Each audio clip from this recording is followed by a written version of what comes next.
السلام علیکم ورحمۃ اللہ وبرکاتہ۔ بریک سے پہلے ہماری گفتگو سورہ مبارکہ عبس پہ ہو رہی تھی اور جس کے مضامین پر اور مفاہیم پہ ہماری گفتگو تھی، ان مضامین میں سے تیسرے پہ جو ہماری گفتگو ہے کہ اللہ سبحانہ و تعالیٰ نے نعمتیں دی ہیں اور نعمتوں پہ شکر گزاری کو واجب قرار دیا ہے۔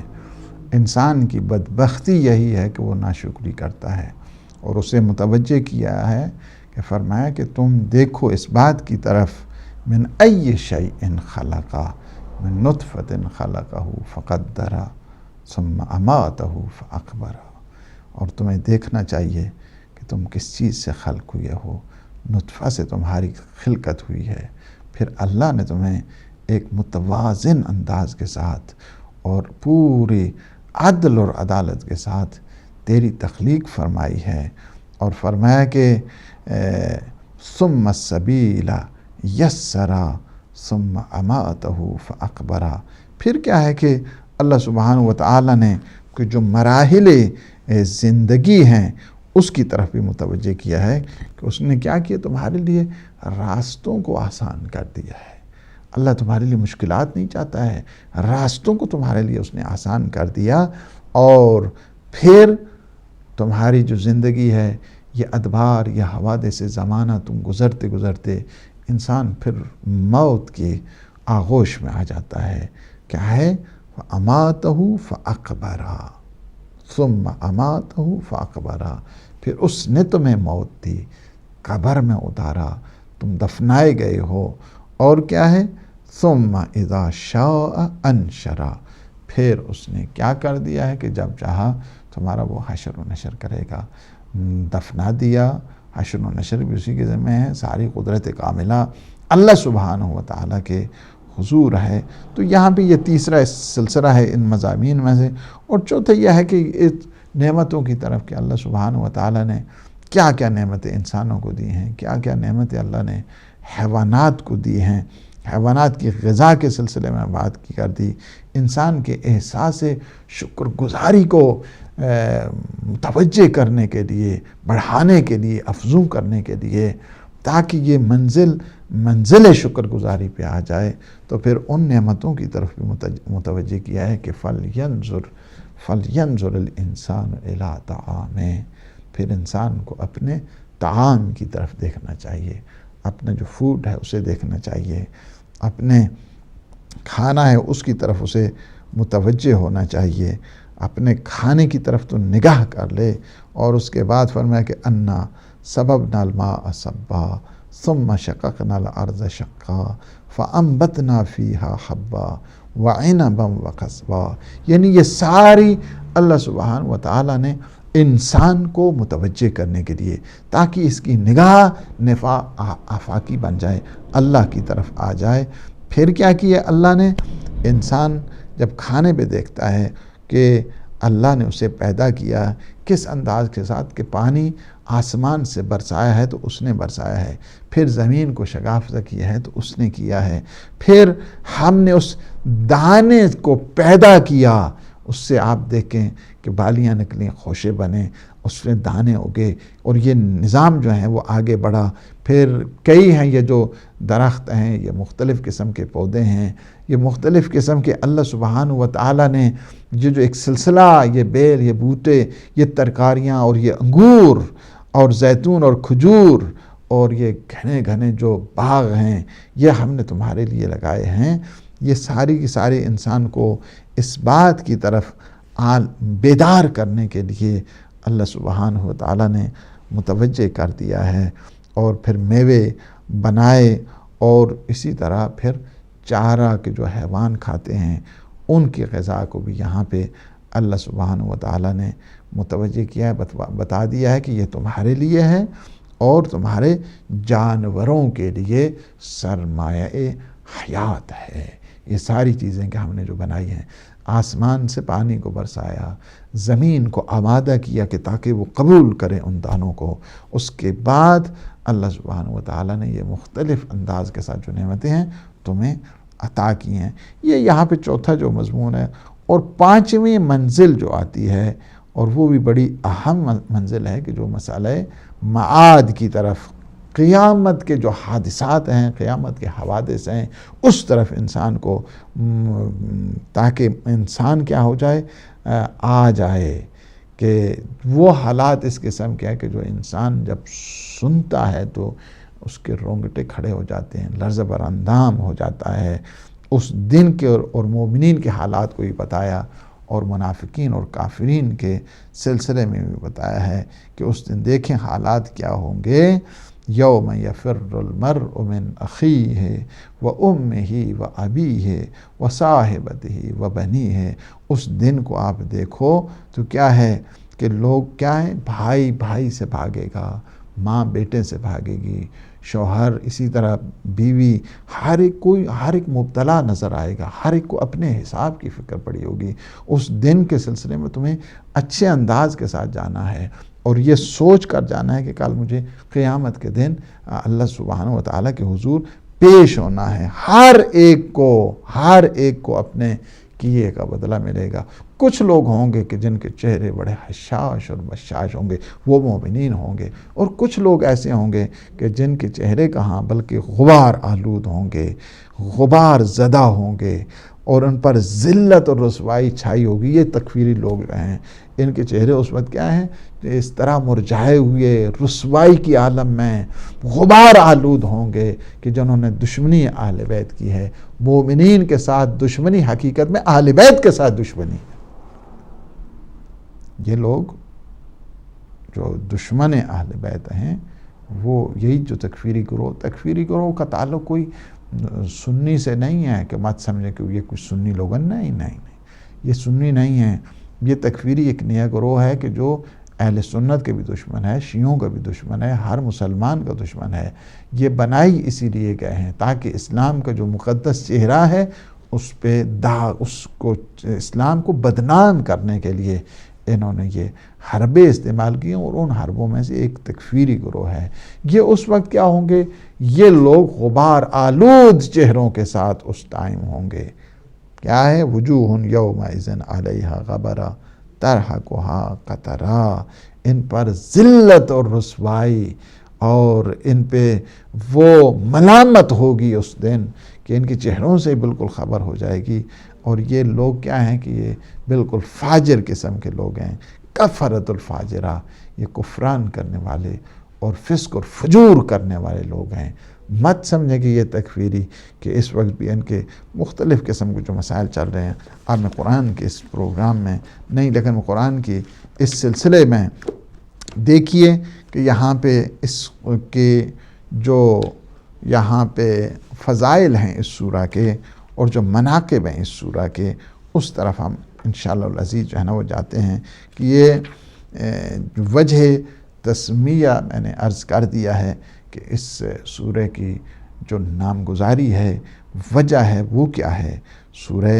اس سورہ کو جو ابتدائی پہلی آیت ہے، عبس وتولی ان جاءہ الاعمی، اس کی وجہ سے ہے اس سورہ کی نامگزاری۔ اور سورۃ اعمی بھی اس کو کہا جاتا ہے، دوسرا بھی جو نام ہے وہ اس وجہ سے ہے، ان جاءہ الاعمی، کہ جب وہ نابینا آیا۔ سورہ اعمی بھی کہتے ہیں اس کو، سورہ عبس بھی کہتے ہیں۔ فضائل اور خواص کے سلسلے میں اور اس کی جو فضیلتیں ہیں اس سلسلے میں اگر آپ دیکھنا چاہتے ہیں کہ یہ کہتے ہیں کہ اس سورہ کو پڑھنے سے انسان سایہ پروردگار میں آ جاتا ہے۔ یہ نہیں کیا ہے کہ اس سورہ کو حضرت امام جعفر صادق علیہ السلام نے فرمایا کہ من قرأ سورۃ عبس وتولی واذا الشمس کورت، فرمایا کہ جو شخص یہ دو صورتیں جو ہیں، سورۃ عبس وتولی یعنی سورہ عبس، سورہ اعمی بھی جس کو کہتے ہیں، اور سورہ تکویر، یہ دونوں جو صورتیں ہیں، جو شخص سورہ تکویر اور سورہ تکویر جو سورہ تکویر اور سورہ عبس کو پڑھتا ہے، من قرأ سورۃ عبس وتولی واذا الشمس کورت کان تحت جناح اللہ من الخیانہ۔ تو کیا ہوتا ہے کہ وہ زیر سائے پروردگار بھی آتا ہے، اور دوسروں کی جو خیانت ہے، مثلا دونوں جو کانسپریسی کرنا چاہتے ہیں، خیانت کرنا چاہتے ہیں، دھوکہ دینا چاہتے ہیں، سازش کرنا چاہتے ہیں، اس سورہ کو جو شخص پڑھتا ہے وہ اللہ سبحانہ و تعالیٰ کی امان میں آ جاتا ہے، سائے پروردگار میں آ جاتا ہے۔ لہٰذا کیا ہے کہ دوسرے لوگوں کے جو شر ہے، ان کی بدنیتی ہے، یا ان کی وہ چاہتے ہیں خیانت کریں اس سلسلے میں، تو اس سے متعلق اللہ سبحانہ و تعالیٰ اسے محفوظ رکھے گا۔ وفی ظل اللہ، اور یہ وہ شخص سائے پروردگار میں رہے گا۔ وکرامتہ، اور کرامت خدا کا وہ حقدار بنے گا۔ اور فرمایا کہ وفی جنانہ ولا یعزم ذلک علی ربہ ان شاء اللہ، فرمایا کہ کیا ہے، ولا یعزم ذلک علی ربہ ان شاء اللہ، یعنی جب اللہ کسی چیز کو چاہتا ہے تو یہ اللہ کے لیے کوئی چیز یہ بڑی نہیں ہوا کرتی ہے، بلکہ جب اتنی فضائل بیان کہ تو ممکن ہے بعض لوگ حیران بھی ہو جائیں کہ اتنا اجر دیا جا رہا ہے، اتنا ثواب دیا جا رہا ہے ایک سورہ کی تلاوت کے ساتھ، کہ جب سورہ عبس و تولی پڑھتا ہے یا اذا الشمس کورت پڑھتا ہے تو لوگوں کی جو خیانت ہے، دوسروں کی خیانت ہے، اس سے انسان محفوظ ہو جاتا ہے اور وہ سائے پروردگار میں آ جاتا ہے۔ تو کہتے ہیں نہیں، ایسا کرنے سے اللہ سبحانہ اس کی خدائی میں کیا کوئی فرق آنے والا ہے، یا اللہ سبحانہ و تعالیٰ کے لیے یہ کون سی بڑی بات ہے، اس کے لیے کوئی بڑی بات نہیں۔ پہلا جو فائدہ ہے سورہ کا، سورہ عبس و تولی، اس کو پڑھنے سے کہ انسان کیا ہوتا ہے، انسان ظل اللہ، ظل اللہ کا مطلب یعنی اللہ کے ظلال، اللہ کے سائے پر برکت پر شفقت اس میں آ جاتا ہے۔ دوسرا جو یہاں پہ فائدہ ہے، یہاں قیامت کے دن انسان حشاش اور بشاش ہوگا، مسکراہٹ ہوگی اس چہرے پر، اسمائلنگ ہوگی، ایک بہت ہی اچھے انداز کے ساتھ مسکراہٹ ہوگی اس قیامت کے دن، یعنی خوش ہوگا، گھبرایا ہوا نہیں ہوگا۔ اس لیے پیغمبر اسلام صلی اللہ علیہ وآلہ وسلم فرماتے ہیں من قرأ هذه السورہ خرج من قبرہ یوم القیامت ضاحکا مستبشرا، یعنی کیا ہے کہ یہ بتا دیا کہ جو شخص، جی السلام علیکم ورحمۃ اللہ۔ السلام علیکم۔ علیکم السلام ورحمۃ اللہ۔ جی جی جی السلام علیکم۔ علیکم السلام ورحمۃ اللہ۔ ہیلو، علامہ صاحب سوال پوچھنا تھا کہ جن لڑکے لڑکیوں کی شادیاں نہیں ہوتی تو ان کے لیے بتا دیں کوئی کلام۔ اچھا، انشاءاللہ۔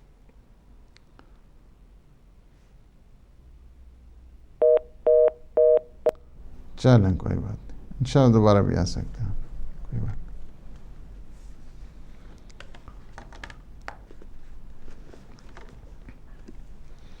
تو یہ ہے کہ دوسرا جو فائدہ بتایا گیا، دوسرا فائدہ پیغمبر اسلام صلی اللہ علیہ وآلہ وسلم نے فرمایا ہے کہ من قرأ هذه السورہ، کہ جو اس سورہ عبس و تولی، اس کی سورہ عبس کی تلاوت کرتا ہے، کیا ہوتا ہے، خرج من قبرہ یوم القیامت، تو اپنی قبر سے کیسے نکلے گا، وہ انداز بتا دیے پیغمبر اسلام نے،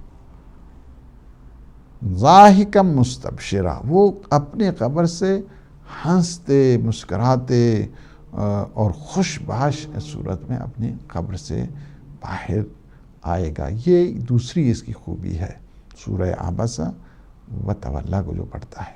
اور تیسری چیز جو بتا دی گئی ہے اس سورہ میں وہ یہ ہے کہ جو شخص بھی سورہ عبس و تولی کو پڑھتا ہے اس کے لیے کہ خیر کثیر لکھ دیا جاتا ہے، خیر کثیر، خیر۔ اور یہ بھی روایت پیغمبر اسلام صلی اللہ علیہ وآلہ وسلم کی ہے، فرماتے کہ من کتبہ، یعنی یہ جو سورہ ہے سورہ عبس و تولی ان جاءہ الاعمی، ابھی اس کا ترجمہ کرتے ہیں۔ جی السلام علیکم ورحمۃ اللہ۔ السلام علیکم۔ السلام علیکم۔ علیکم السلام. جی جی جی جی بتائیے. علامہ صاحب میں نے سوال پوچھنا تھا کہ کون قرآن بول رہے ہیں پاک سے کوئی ایسا کلام بتا دیں جن لڑکے لڑکیوں کی شادیاں نہیں ہوتی اس کے لیے، اور جن کی اولاد نہیں ہوتی، اچھا اولاد کے لیے، یعنی اولاد ہو جائے اور شادیوں کے لیے. شکریہ. ٹھیک ہے.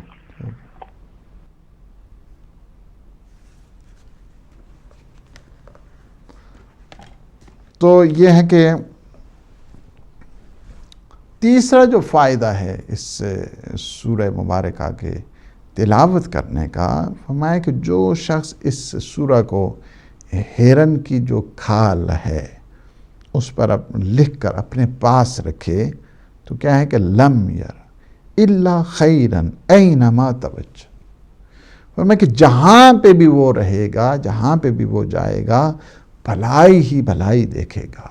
یعنی یہ ہے کہ خیر کثیر چاہتا ہے، بھلائی بھلائی دیکھنا چاہتا ہے، زندگی خوش اسلوبی کے ساتھ گزرے، زندگی سعادت کے ساتھ گزرے، زندگی اچھے انداز کے ساتھ گزرے، تو اسے چاہیے کہ یہ بھی ایک طریقہ پیغمبر اسلام صلی اللہ علیہ وآلہ وسلم نے بتا دیا ہے. یعنی کیا ہے کہ متوجہ کیا تاکہ آپ نے ان مضامین کی طرف دیکھیں. حقیقت میں یہی ہے، اس کے اثرات تبہیر نما ہوتے ہیں کہ جب انسان اس سورہ کے جو نزول ہے، اس کے مفاہیم ہیں، اس کی شان ہے، اور عملی لحاظ کے ساتھ جب انسان وارد ہوتا ہے تو اللہ سبحانہ وتعالی اسے اجر بھی دیا کرتا ہے، ثواب بھی دیا کرتا ہے، دنیا میں خیر و برکت بھی دیا کرتا ہے، اس کی زندگی اچھے انداز کے ساتھ گزرا کرتی ہے. السلام علیکم ورحمۃ اللہ. ہلو. جی السلام علیکم ورحمۃ اللہ. وعلیکم السلام ورحمۃ اللہ وبرکاتہ. سر راشد بات کر رہا ہوں سعودی عرب سے. راشد بھائی بول رہے ہیں سعودی عرب سے. جی فرمائیے. جی سر، وہ یہ جو ابھی 1-2 مہینہ ہوا ہے تو میرے لیے پریشانی بہت زیادہ ہوگی ہے ادھر، تو اس پریشانی کے بارے میں پوچھنا چاہتا ہوں کیا کروں میں. کس بہت قسم ساری کی پریشانی پریشانی؟ میرے لیے آ گئی ہے ایک دم ہی. کیا پریشانی، کس قسم کی پریشانی آ گئی ہے؟ سر یہ ایسے ایک تو اقامہ نہیں لگ رہا، اقامہ لگانے جاتا تو آگے سے پیسے لے کے آیا تھا، وہ پیسے چوری ہو گئے روم میں سے، اور آگے سے کافی ساری مشکلات ہیں جس کی وجہ سے میں بہت پریشان ہوں. ٹھیک ٹھیک ہے، اس کے لیے آپ تھوڑی سی. ٹھیک ہے انشاءاللہ. ٹھیک بہت شکریہ. ٹھیک.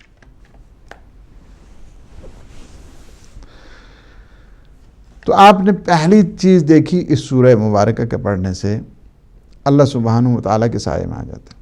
دوسرے کیا ہے کہ انسان جب قبر سے اٹھے گا تو بہت حشاش بشاش، بہت مسکراہٹ چہرہ اس کا نورانی. دوسری ہے. تیسرے یہ ہے کہ خیر کثیر انسان کو اس سورہ مبارکہ کے پڑھنے سے ملتا ہے. سورہ عبسہ وتولیٰ چونکہ ماہ قرآن ہے، قرآن یہ ماہ رمضان المبارک قرآن کا مہینہ ہے، لہذا ہمیں زیادہ سے زیادہ قرآن کی طرف جانا چاہیے، اور اس طرف آپ ہر سورہ کے اگر ان مضامین کی طرف دیکھیں گے، مفاہیم کی طرف دیکھیں گے، اس کی تربیتی پروگرام کی طرف دیکھیں گے تو انسان کی زندگی اور انسان کی سعادت اسی کے ساتھ جو ہے نا وابستہ رہتی ہے. چوتھی چیز جو میں آپ کی خدمت میں عرض کرنے والا تھا وہ یہ ہے کہ اس سورہ مبارکہ کو پڑھنے سے سفر کی جو مشکلات ہیں، انسان ٹریول میں ہے، انسان کسی جرنی میں ہے، انسان گھر سے باہر ہے، اب چاہتا ہے محفوظ بھی رہے. سفر میں جو مشکلات ہوتی ہیں، سفر میں جو مصائب ہوتے ہیں، سفر ہی ہوتا ہے. یہ جو سفر ہم کرتے ہیں یہ انگریزی کا سفر بن جاتا ہے. خیر تو کیا ہے کہ سفر میں مشکلات سے ایک جو نجات کا ذریعہ ہے وہ ہے یہی سورہ عبسہ وتولیٰ پڑھنے ہے. حضرت امام جعفر صادق علیہ السلام فرماتے ہیں کہ اذا قرأها المسافر فی طریقہ یکفی ما یلیہ فی طریقہ وذالک السفر. اگر مسافر مثلا اس کے پاس قرآن ہے اور سفر میں ہے اور وہ کیا کرے، اذا قرأها، اگر کوئی مسافر اپنے سفر کے دوران سورہ مبارکہ عبس کی تلاوت کرتا ہے، یعنی کیا ہے کہ اگر اذا قرأها المسافر فی طریقہ، یعنی کیا ہے کہ دوران سفر اس کی تلاوت کرتا ہے، تو کیا ہوتا ہے، یہ فرمایا کہ یہ جو سفر ہے اس کا بہت آسانی کے ساتھ گزرے گا. اس سورہ سے اس کی سفر کی جو مشکلات ہیں وہ ساری کی ساری دور ہو جائیں گی، اسے نجات اللہ سبحانہ وتعالیٰ عطا کرے گا. بڑے بڑے کٹھن قسم کے سفر ہوا کرتے ہیں، اور اس سفر میں اگر کوئی اس کو سورہ عبس وتولی ان جاءہ الاعمی یہ جو ہے اس کو حفظ بھی کر لے تو اللہ سبحانہ وتعالیٰ کی یہ جو جتنی کرامات ہیں اس کی اللہ اسے نصیب کرے گا. سفر کے دوران نہیں ہے تو آپ قرآن آپ کے پاس ہونا چاہیے، یا یہ سورہ آپ کے پاس لکھی ہونی چاہیے، اس کے ذریعے آپ سفر میں اس سورہ کو پڑھ لیں اور اللہ آپ کے سفر کو بخیر بھی کرے گا اور آپ کو نجات بھی دے گا، مشکلات آپ کی دور ہو جائیں گی. اس سورہ کو پڑھنے کے کتنا ٹائم لگتا ہے؟ میں نے دیکھا کہ پڑھ زیادہ سے زیادہ 1 یا 2 منٹ میں اس سورہ جو ہے نا 2-3 منٹ میں پڑھ سکتا ہے آدمی. آرام کے ساتھ بھی پڑھے تو 3 منٹ میں پڑھ لے گا.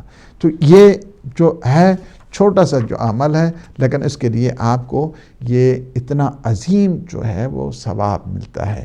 یعنی کیا ہے کہ ایک سورہ کی تعلیم دے دی پیغمبر اسلام صلی اللہ علیہ وآلہ وسلم نے، کہ جب آپ اس سورہ کی پڑھتے ہیں کہ یہ سورہ ایک پورے مفاہیم کو جو چیپٹر وائز ہم نے دیکھا کہ 5 اس کے جو مضامین ہیں اس کی طرف متوجہ بھی کیا گیا ہے. ایک تو یہ ہے کہ تنبیہ کی گئی، عتاب کیا گیا اس بنو امیہ کے اس شخص کو کہ جس نے اپنے آپ کو اپنی امارت کی وجہ سے اور اپنے اس مال و دولت کی وجہ سے دوسرے کو اگنور کیا، نابینا ہے اگنور کیا، نہ فقط اگنور کیا بلکہ تیور چڑھائے، منہ بنایا، پیٹھ پھیری، اور پھر کیا ہے کہ اپنے لباس کو سمیٹنا جب شروع کیا تو اللہ سبحانہ وتعالیٰ نے تنبیہ کر دی کہ تمہیں خبر ہے کہ تم اپنی حیثیت دیکھو اور اس کی حیثیت دیکھو. حیثیت مال سے نہیں ہوا کرتی ہے، حیثیت کمال سے ہوا کرتی ہے. اس کے پاس کمال بہت ہے، تمہارے پاس مال بہت ہے، لہٰذا مال کوئی نئی چیز ہے، مال ہمیشہ جھک جایا کرتا ہے کمال کے سامنے. تو یہ شخص اگرچہ نابینا ہے، تمہیں تیور چڑھانے کی کوئی ضرورت نہیں، اس کے پاس کمال بہت ہے. لعلہ یزکیٰ، تمہیں کیا خبر ہے کہ اس کا تزکیہ تم سے کہیں زیادہ ہے. دوسرے یہاں پہ جو چیز ہے کہ ہمیں اللہ سبحانہ وتعالیٰ کی نعمتوں کی طرف جانا چاہیے، نعمتوں کی شکر گزاری کرنی چاہیے، اور ان نعمتوں کی شکر گزاری پہ ہی انسان کو اللہ فراوان نعمتیں دیا کرتا ہے. اگر نعمتوں پہ انسان شکر گزاری نہیں کرتا ہے تو پھر کیا ہے، قتل الانسان ما اکفرہ، کہ انسان پھر کیا ہو جاتا ہے، مارا جاتا ہے اسی ناشکری کی وجہ سے. اور پھر اسے اپنا شرف دیکھنا چاہیے، اپنی حیثیت دیکھنی چاہیے. اسی طرح انسان کو اپنی ابتدائی جو زندگی ہے ابتدا کو دیکھنا چاہیے، انتہا کو دیکھنا چاہیے. اللہ سبحانہ وتعالیٰ نے انسان کو خبردار کیا ہے، انسان کو تنبیہ کر دیا ہے کہ وہ اپنے کیا ہے احوال کی طرف دیکھے، اپنے ابتدا کی طرف دیکھے کہ اس کی تخلیق کیسی ہوئی ہے، کس چیز سے اس کو ہم نے خلق کیا ہے. پھر مراحل زندگی کی طرف انسان کو بھی اللہ سبحانہ وتعالیٰ نے خبردار کیا ہے کہ دیکھو تم ایک اس معمولی جو خطرہ ہے تمہاری تخلیق کا باعث بنا ہے، ہم نے استوار کیا تمہیں، ہم نے برقرار کیا تمہیں، اور پھر اس برقراری کے بعد تمہاری منزل یہ آ گئی فَأَمَاتَهُ فَأَقْبَرَهُ، یعنی کیا ہے کہ تمہیں موت بھی اس نے دی ہے، اور جس طرح حیات دی، حیات کے بعد موت دی، اور قبر بھی تمہیں دی، پھر قبر سے تمہیں حشر و نشر بھی اسی نے کرنا ہے. لہٰذا ہر دم اس کا شکریہ ادا کرتے رہو اور اس کی سپاس گزاری کرتے رہو. اسی طرح پھر اللہ سبحانہ وتعالیٰ نے ان نعمتوں کو کہ جو انسانوں کو دیے ہیں، حیوانات کو دیے ہیں، کہ دیکھو ہم نے تمہارے لیے کیا کیا نعمتیں بنائی ہیں. تمہارے لیے ہم نے کیا کیا ہے، آسمان سے پانی کو برسایا ہے، اور پھر دانے کو زمین میں اگایا ہے، اور پھر تمہارے لیے خوراک کا انتظام کر دیا ہے. وہ خوراک کیا ہے، تم بھی کھاتے ہو، تمہارے حیوانات بھی کھاتے ہیں. لیکن یاد رکھنا یہ ساری نعمتوں کے ساتھ انسان جب آ جاتا ہے ایک منزل جسے منزل قیامت کہتے ہیں. السلام علیکم ورحمۃ اللہ. جی السلام علیکم مولانا صاحب. علیکم السلام ورحمۃ اللہ. کون بول رہے ہیں، کہاں سے بول رہے ہیں؟ جی میرا نام فوزیہ، میں فرانس سے بول رہی ہوں. جی جی جی جی فرمائیے. رمضان مبارک آپ کو. اللہ پاک انشاءاللہ مبارک فرمائے. مولانا صاحب ایکچولی میں نے آپ سے ایک چھوٹی سی میری پرابلم ہے وہ میں نے پوچھنا تھا. ایکچولی میں 5 وقت کی نماز پڑھتی ہوں, نماز شب بھی پڑھتی ہوں, اور قرآن پاک کی رمضان کے علاوہ بھی روز تلاوت کرتی ہوں. ٹھیک ہے. لیکن مجھے تھوڑی سی پرابلم ہے یہ جسمانی کمزوری میں, یہ تھوڑا سا مجھے پیشاب کی پرابلم ہے, جو میں مطلب 2 ظہر اور عصر کی نمازیں اکٹھی نہیں پڑھ سکتی, مغرب عشاء کی نہیں پڑھ سکتی, علیحدہ علیحدہ ساری نمازیں پڑھتی ہوں. اور نمازیں شب بھی جو پڑھتی ہوں اس میں بھی مطلب ہے بہت مشکل سے کنٹرول کرتی ہوں, اور اس میں جو ہے وہ میں اپنا علاج بھی کرا رہی ہوں لیکن کوئی فرق نہیں پڑ رہا. لیکن اس صورت میں بھی میں پڑھتی تو ہوں, پھر بھی کیا میری یہ نمازیں ہو جائیں گی یا اس کا کوئی حل مجھے اگر پلیز آپ بتا دیں تو. ٹھیک ٹھیک ٹھیک. تو میں یہ عرض کر رہا تھا کہ انسان کو اس منزل سے غافل نہیں ہونا چاہیے کہ وہ منزل جب انسان کے درپے ہے, اور وہ کیا ہے, قیامت کی منزل ہے. کہ قیامت کی اس سنگینی کو بیان کیا ہے اللہ سبحانہ و تعالیٰ نے اس سورہ میں کہ یوم یفر المرء من اخیہ و امہ و ابیہ و صاحبتہ و بنیہ. کیا عجب حال ہوگا اس وقت, اور کیا عجب شان ہوگی انسان کی. انسان اس قدر مبتلا ہو جائے گا اپنے مسائل میں کہ کوئی فکر نہیں ہوگی کسی کو. ماں کو بیٹے کی فکر نہیں ہے, بیٹے کو ماں کی فکر نہیں ہے, شوہر کو بیوی کی فکر نہیں ہے, بیوی کو شوہر کی فکر نہیں ہے, باپ کو بیٹے کی فکر نہیں ہے, کچھ نہیں. ہر ایک اپنے یوم یفر المرء, ہر ایک بھاگے گا ایک دوسرے سے. نفسا نفسی کا عالم ہوگا. ہم نے کیا آمادگی کر لی ہے اس ٹائم کے لیے؟ ہم نے کیا اپنے آپ کو تیار کر لیا ہے اس ٹائم کے لیے کہ جب یوم یفر المرء من اخیہ و امہ و ابیہ و صاحبتہ و بنیہ. اسی وجہ سے پیغمبر اسلام صلی اللہ علیہ وآلہ وسلم نے فرمایا, یا علی, ہے علی, کوئی شخص بھی اس وقت تک قیامت میں قدم نہیں رکھ سکتا جب تک حتی یسأل عن 4, جب تک اس سے 4 چیزوں کے متعلق نہیں پوچھا جائے گا. No foot of a servant will move on the day of reckoning. کوئی بھی نہیں کسی دن جب تک اسے 4 سوال نہیں کیے جائیں گے. سب سے پہلے جو سوال ہے یہی ہے, زندگی کے بارے میں سوال کیا جائے گا کہ زندگی ہم نے اتنی عظیم نعمت تمہیں دی ہے, اس عظیم نعمت کو تم نے کہاں پہ گزار دیا ہے, کدھر, کیسے, کس انداز کے ساتھ تم نے گزارا ہے. اسی طرح تو نہیں بے مہارے تم آئے سے جو ہے نا وہ شتر بے مہار بس اس طرح آ کے جو ہے نا چلے گئے. نہیں, کسی دین کی ضرورت نہیں, کسی شریعت کی ضرورت نہیں, کسی حکم کی ضرورت نہیں, کسی احکام کی ضرورت نہیں. ایسے تو نہیں ہے نا. تمہاری آبجیکٹیو لائف کیسی ہے, تمہارا تہذیب زندگی کیسا ہے, اس کی طرف بھی متوجہ کیا. السلام علیکم ورحمۃ اللہ.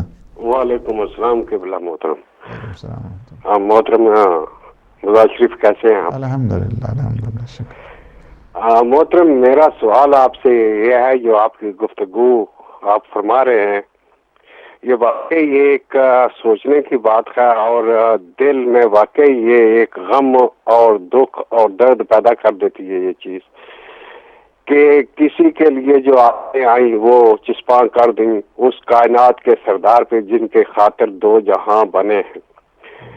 تو میرا سوال اس پر یہ ہے کہ لوگوں میں ایسی جرت کیوں اور کیسے پیدا ہو گئی کہ یہ الزام کسی اور کو بچانے کے لیے خود اس سرکار پہ دے دیا جن کی خاطر ہر چیز ہے, جن کے ساتھی جن کا خدا ہے اور خدا ہی ان کے ساتھ ہے.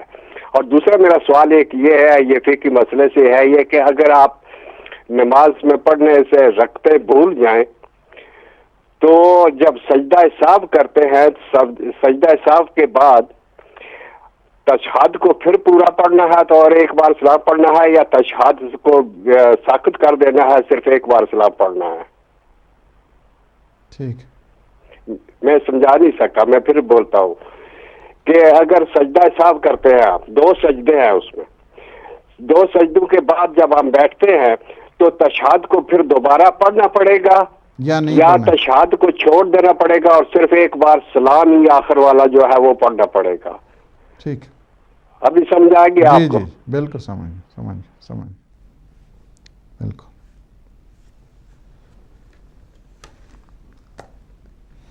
میں اس حدیث کا ٹرانسلیشن کر دوں اور پھر میں انشاءاللہ سوالات کی طرف دوں چونکہ ٹائم بھی ہمارے پاس نہیں ہے. تو یہ ہے کہ انسان کو خود انالیسس کرنا چاہیے، خود اپنا محاسبہ کرنا چاہیے، نہ دوسرے آدمی آ جائیں اس کی ایویلیویشن کرتے رہیں اور اس کے لیے جو ہے نا وہ کہتے رہیں کہ اکاؤنٹیبلٹی کرتے رہیں. خود انسان کو سوچنا چاہیے. اللہ نے اسے عقل دی، فہم دی، ارادہ دیا، چوائس دی، ٹوٹل انٹینشن دی، اس کو ساری چیزیں اللہ نے اسے عطا کی ہیں. اس کو ایک آبجیکٹیو لائف بنانے کے لیے مجھے کیا کرنا چاہیے؟ یہ اتنی جو نعمتیں ہیں، اتنی نعمتیں اللہ نے دی ہیں کہ جس کا انسان شمار بھی نہیں کر سکتا ہے. وَإِن تَعُدُّوا نِعْمَتَ اللَّهِ لَا تُحْصُوهَا. اللہ کی نعمتیں اتنی ہیں کہ انسان کا ایسے شمار کر سکتا ہے. السلام علیکم ورحمۃ اللہ. السلام علیکم قبلہ. جی علیکم السلام. قبلہ ایک کوشچن ہے کہ یہ ہر دنیا کی کتاب کا ایک موضوع گفتگو ہوتا ہے، قرآن پاک کا. آپ کون بول رہے ہیں، کہاں سے بول رہے ہیں؟ قبلہ مانچسٹر سے ساجد بات کر رہا ہوں. زیدی صاحب بول رہے ہیں مانچسٹر سے. جی جی جی. یہ جو موضوع ہے یہ قرآن کا، اس کا ہر کتاب کا اس کا جو موضوع ہے اس کا تو سمجھنے کے لیے کہ اس کو جب پڑھتا ہے آدمی تو کیا یہ توحید کا موضوع ہے. ویسے تو اس میں ہر چیز شامل ہے قرآن میں، لیکن آسان الفاظ میں آپ تھوڑا سمجھا دیں کہ پلیز ہیلپ فل ہوگا. تھینکس. چل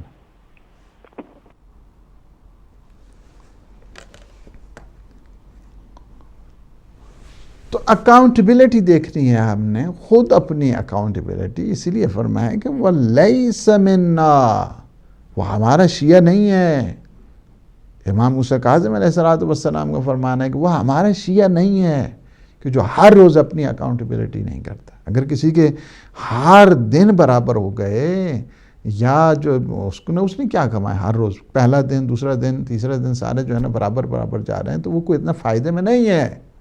لیکن اگر پہلا دن دوسرے دن سے جو ہے اچھا نہیں ہے، دوسرا دن جو آیا ہے اس کا، تو وہ شخص اسلام کی نگاہ میں اسے ملعون کہا گیا ہے. وہ اللہ کی رحمت سے دور ہے. اللہ کی رحمت کی کہ آج اچھا دن، کل جو ہے نا اس کو جو ہے نا سارے کا سارا اس معرفت کو اس نے وہ کر دیا ہے. اس وجہ سے ہمیں اس بات کی طرف متوجہ کیا گیا ہے کہ اپنی اکاؤنٹیبلٹی خود کرو. السلام علیکم ورحمۃ اللہ. وعلیکم السلام. جی جی میں سعودہ لندن سے کال کر رہی ہوں. جی جی فرمائیے. آپ کو رمضان کی بہت بہت مبارک ہو. اللہ پاک انشاءاللہ مبارک ہو. میرا سوال تھا کہ نماز شب کے لیے کیا سونا ضروری ہے کہ بغیر سوئے بھی آپ پڑھ سکتے ہیں؟ کیونکہ جیسے ابھی یہ بہت چھوٹی سی رات ہوتی ہے تو اس میں سوئیں تو پھر اٹھیں زیادہ طبیعت خراب ہوتی ہے تو میں جاگتی رہتی ہوں، تو کیا اس کے لیے سونا ضروری ہے؟ ٹھیک ہے، اللہ حافظ. ٹھیک، شکریہ.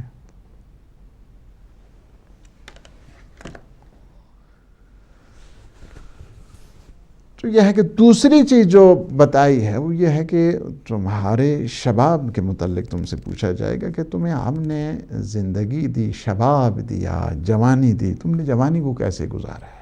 تیسرا اس کے مال کے متعلق پوچھا جائے گا، ہم نے تمہیں مال دیا ہے، تم نے مال کو کہاں سے حاصل کیا ہے، کہاں میں خرچ کیا ہے. اور چوتھی چیز جو پوچھی جائے گی وہ کیا ہے؟ وَعَنْ حُبِّنَا أَهْلَ الْبَيْتِ، وَعَنْ حُبِّنَا أَهْلَ الْبَيْتِ، اور اہل بیت علیہ السلام کی محبت کے سلسلے میں پوچھا جائے گا. محبت اہل بیت واجب ہے، جس طرح خدا کی معرفت واجب ہے، جس طرح رسول کی رسالت کو اخذ کرنا واجب ہے، اسی طرح محبت اہل بیت ہی ہر ایک کے اوپر واجب ہے کہ وہ اخذ کرے. ظاہر ہے کہ محبت پیدا ہوگی تو انسان عمل کی زندگی میں آئے گا. جس سے محبت ہوتی ہے اس کی انسان اداؤں کو دیکھا کرتا ہے، جس سے محبت ہوتی ہے اس کے سلیقوں کو دیکھا کرتا ہے، جس سے محبت ہوتی ہے اس کے اٹھنے بیٹھنے کو انسان دیکھا کرتا ہے، وہی اس کی روٹین ہو جاتی ہے، وہی اس کے سلیقے ہو جاتے ہیں، وہی اس کا طرز زندگی ہو جایا کرتا ہے۔ جو شخص صحیح محبت اہل، اس وجہ سے کہ محبت ثبوت چاہتی ہے، محبت ویسے نہیں ہے نعروں کا تعلق ہے یا لک لکائی لسانی ہے یا لپ سروس ہے کہ ہاں جی ہم جی محبت کر رہے ہیں۔ محبت کر رہے ہیں، ثبوت کیا ہے آپ کے پاس محبت کا؟ محبت اہل بیت ثبوت چاہتی ہے، اور وہ ثبوت یہی ہے کہ جو انہوں نے فرمایا۔ ویسے کہنے کے لیے تو میں ابھی باتیں کروں تو پھر بہت ہیں، یعنی جو بہت سارے ہیں۔ محبت یہ نہیں ہوتی ہے کہ ہاں جی ان کے نام پہ چندہ کر لو، ان کے نام پہ چونکہ دوسروں پہ نہیں دیتے ہیں تو اس میں جیسے وہی نام بناتے ہیں، یہ اس سے محبت ظاہر نہیں ہوتی ہے۔ محبت کی دہائیاں دے کر چندے وصول کرنے سے محبت کا ثبوت نہیں ملا کرتا ہے۔ محبت حقیقت میں جو ثبوت چاہتی ہے کہ یعنی ان کی خوشی میں تم خوش رہو، ان کی غمی میں تم غم مناؤ، ان کے قول پہ تم عمل کرو، ان کے فعل پہ تم عمل کرو، تب جا کر محبت کا ثبوت ثابت ہوتا ہے۔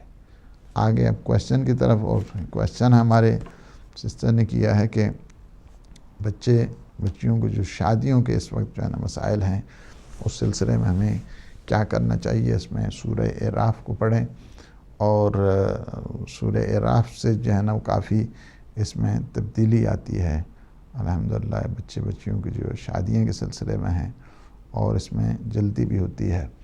اور دوسرا جو آپ نے کہا کہ جن کی اولاد نہیں ہوتی ہے ان کے لیے بھی ظاہر ہے کہ ایک تو یہ ہے کہ وہ آیت ضرور پڑھا کریں۔ ایک تو اس پہ فروزے لے لیں، فروزے کی جو انگوٹھی ہے اس کے بھی اثرات ہوا کرتے ہیں، اور اس پہ اگر لکھا جائے کہ وہ آیت کہ پروردگار تو مجھے تنہا نہیں چھوڑنا، اور انت خیر الوارثین، تو بہترین جو وارث ہے، وہ آیت اگر اس کے اوپر لکھ دی جائے تو اس سے بھی اولاد اور انسان اس اولاد کی سلامتی ہوا کرتی ہے۔ تیسری چیز جو میں بتاؤں وہ یہ ہے کہ استغفار جو زیادہ ہے، زیادہ استغفار کرنے سے بھی بہت زیادہ فائدہ ملتا ہے۔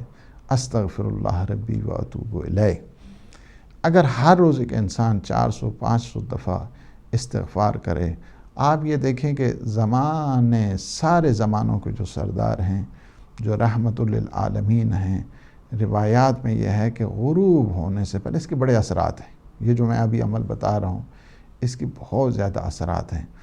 غروب سے کچھ لمحات پہلے اگر 70 مرتبہ 70 ٹائمز اگر استغفار کی جائے تو اس کے بہت زیادہ جلوے انسان کی زندگی پہ رونما ہوتے ہیں۔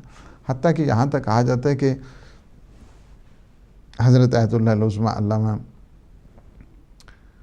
محمد حسین طباطبائی جو صاحب تفسیر المیزان ہیں، وہ اپنے سارے شاگردوں کو اس عمل کی پابندی کی تاکید کیا کرتے تھے۔ یہ جو میں نے اب آپ کو بتایا ہے 70 ٹائم استغفار سورج غروب ہونے سے کچھ پہلے، ویسے بھی استغفار کرنے سے بہت زیادہ انسان کی زندگی پہ اثرات ہوا کرتے ہیں۔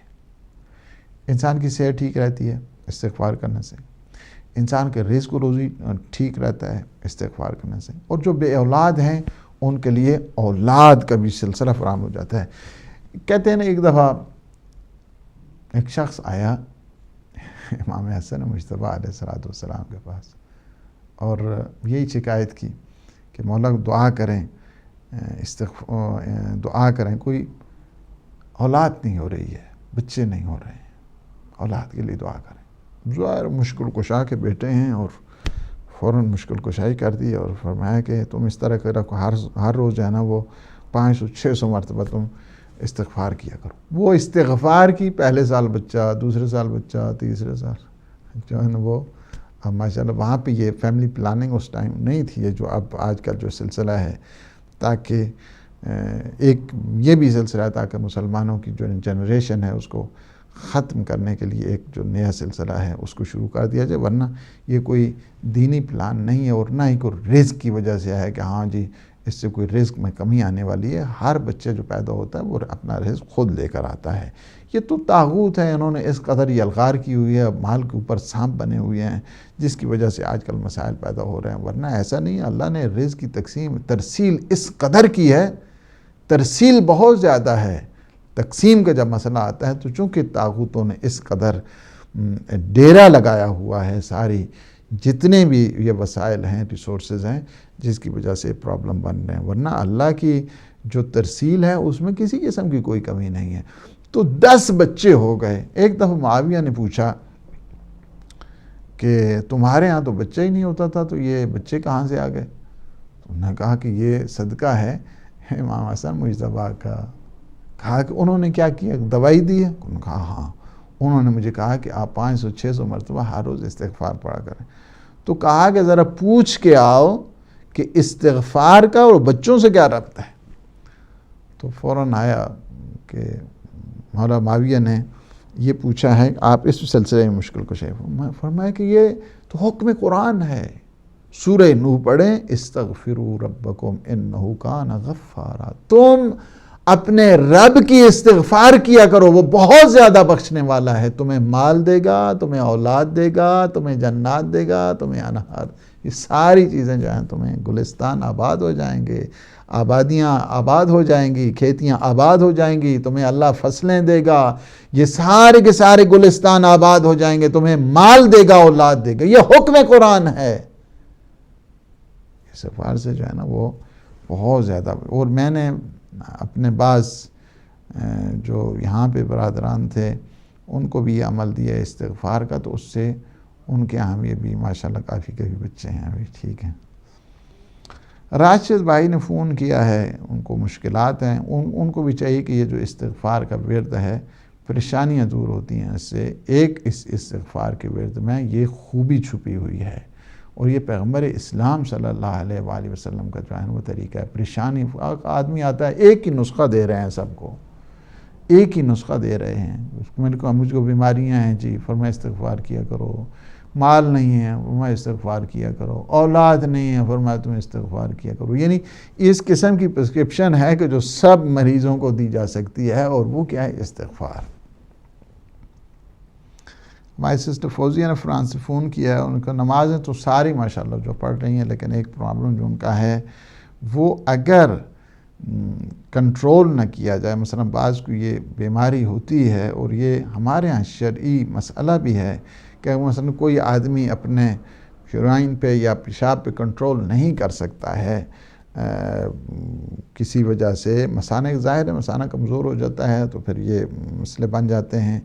تو اس کو جس حد تک مثلا آپ ہر مغرب کے لیے عشاء کے لیے الگ الگ وضو کرتی ہیں تو ٹھیک ہے، کوئی پرابلم نہیں ہے اس کے لیے، آپ کی نمازیں بالکل ٹھیک ہیں. اسی طرح نماز شب کے لیے یا ظہر عصر کے لیے تو کوئی اس میں ایسا پرابلم نہیں ہے. شرعی لحاظ سے کوئی حاصل نہیں ہے کہ جس کے لیے کہا جائے کہ نہیں.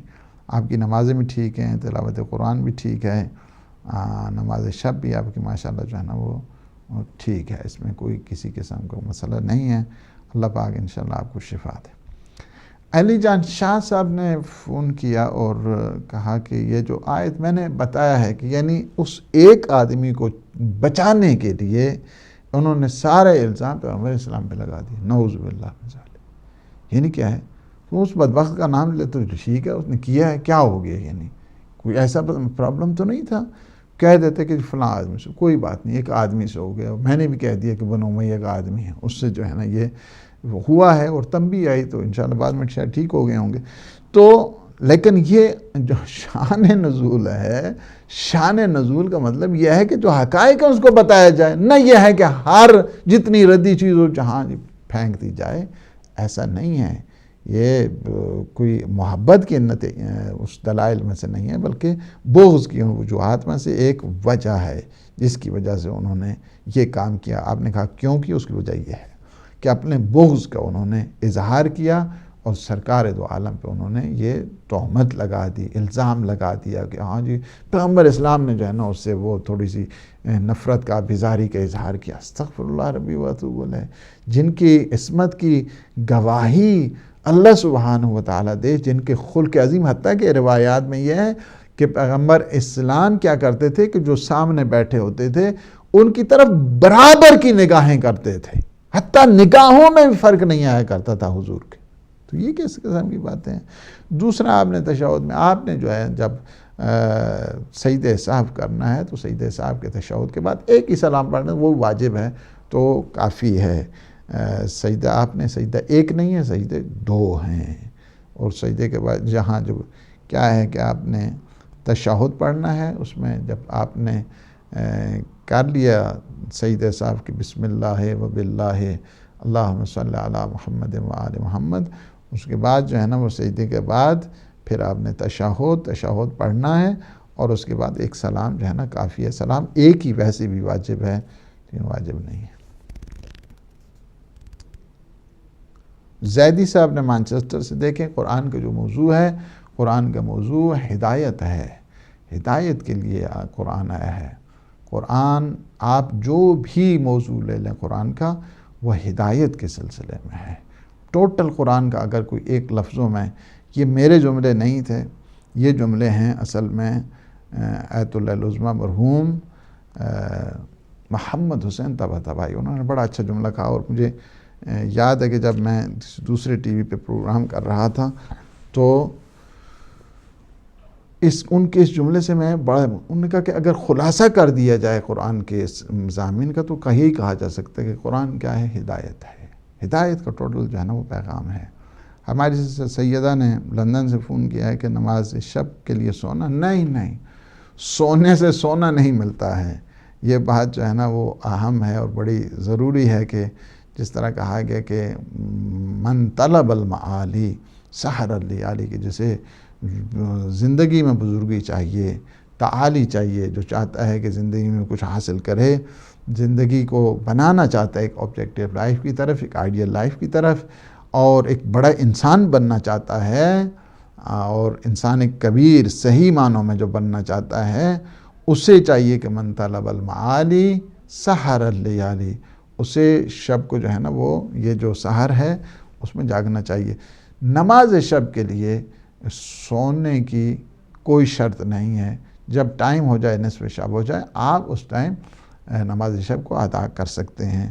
اس کے لیے سونا شرط نہیں کہ ابھی ظاہر ہے کہ 2 گھنٹے کون سوئے گا، اس کے بعد سوائے جو ہے نا وہ کاہلی کی پریشانی کو کچھ نہیں ہوتا ہے. یہی 2 گھنٹے 2.5 گھنٹے ہوتے ہیں، اس میں کم از کم نماز شب پڑھے، قرآن پڑھے، دعائے افتتاح پڑھے، دوسری جو دعائیں ہیں وہ پڑھے، اتنا ٹائم ہو جاتا ہے، پھر ٹھیک ہے. اللہ سبحانہ وتعالی ہم سب کو اپنی توفیقات نصیب فرمائے، ہمارے گناہوں سے عفو درگزر فرمائے، ہماری عاقبت بخیر فرمائے. ہماری یہ گھڑیاں ماہ مبارک رمضان کی پروردگار عالم ہمیں صحیح معنوں میں نصیب فرمائے، اور ہماری جتنی کوتاہی ہیں پروردگار عالم ہم سے معاف فرمائے. اللہ سبحانہ وتعالی ہمارے جتنے مریض ہیں، بیمار کربلا کے صدقے میں انہیں صحت سلامتی شفا کامل اور عاجلہ عنایت فرمائے. خدایا بحق محمد و آل محمد ہم سب کے مرحومین کی مغفرت فرما، انہیں جبار معصومین میں جگہ عنایت فرما.